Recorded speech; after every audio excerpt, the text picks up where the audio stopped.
Hello student. तो आज के इस वीडियो में हम एनसीईआरटी क्लास 10th के एक्सरसाइज 1.1 का क्वेश्चन नंबर 4 हल करने वाले हैं। क्वेश्चन नंबर 4 आपका है, यूक्लिड विभाजन प्रमेयिका का प्रयोग करके दर्शाइए कि किसी धनात्मक पूर्णांक का वर्ग किसी पूर्णांक m के लिए 3m या 3m+1 के रूप का होता है।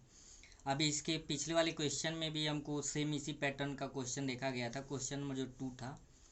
तो ऐसे जब भी क्वेश्चन आए आप क्या करेंगे, मानेंगे कि a कोई एक धनात्मक पूर्णांक तथा b इक्वल्स टू 3।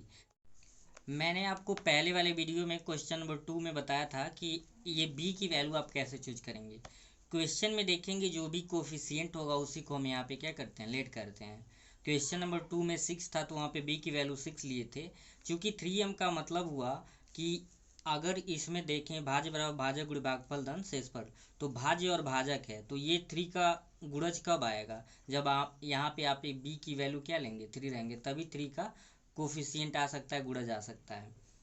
तो आगे देखते हैं, लिखेंगे यूक्लिड विभाजन परिमेयिका से।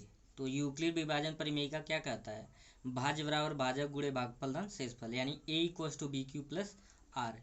ए आपका भाज्य, बी भाजक होता है और क्यू भागफल होता है और आर क्या होता है, रिमाइंडर। जहाँ पे क्यू एक इंटीजर होता है जो 0 से क्या होता है, बड़ा होता है।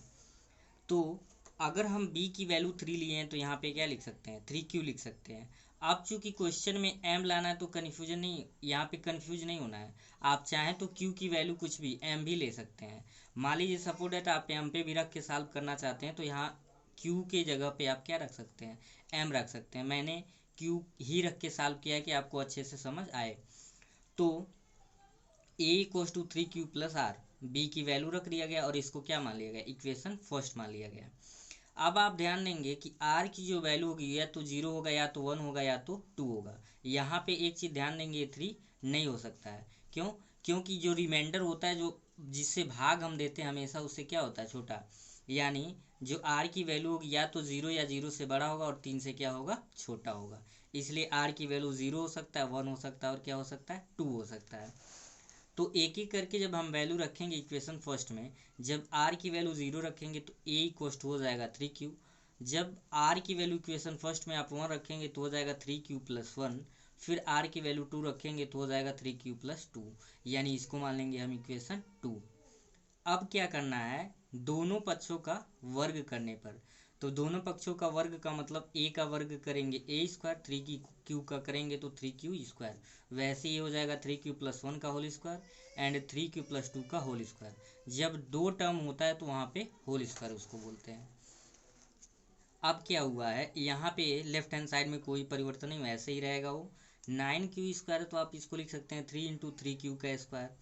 ए प्लस बी का होल स्क्वायर जब तोड़ेंगे, आप जानते हैं कि ए प्लस बी का जो होल स्क्वायर होता है, a square plus b square plus क्या होता है, 2a बी।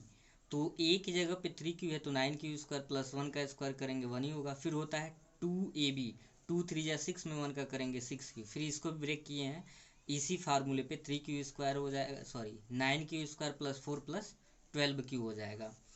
तो यहाँ पे फिर इसको सेम ऐसे ही लिख दिया गया है। अब इन दोनों में ध्यान दें तो दोनों में क्या कॉमन है, 3। ऐसा क्यों कर रहे हैं, 3 के गुणज में लाना है हमको। ऊपर क्वेश्चन में कह रहा है 3m या 3m+1 के टर्म में, इसलिए 3 के गुणज के रूप में इसको हम क्या कर रहे हैं, बना रहे हैं।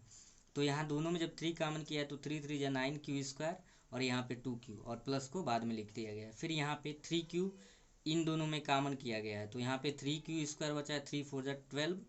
और फिर इसको हम लिख सकते हैं 3 प्लस 1, तो प्लस 1 को यहाँ पे लिख दिए और 3 1 3, इसलिए ब्रैकेट में 1।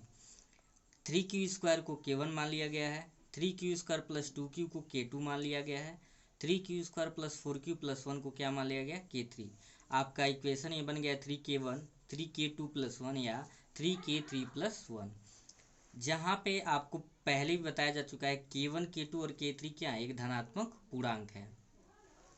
तो अब आप देखिए तो ये इसको आप लिख सकते हैं 3m के फॉर्म में, ये आपका क्या हो गया 3m+1 के फॉर्म में, या ये भी 3m+1 के फॉर्म में।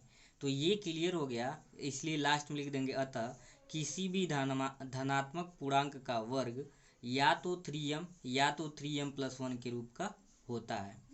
तो ये आपका इजली प्रूफ हो गया। वीडियो कैसा लगा कमेंट करके ज़रूर बताएं, और यदि आपको कोई डाउट हो तब भी कमेंट करके बताएं। और फिर मिलते हैं अगले क्वेश्चन में, तब तक के लिए धन्यवाद।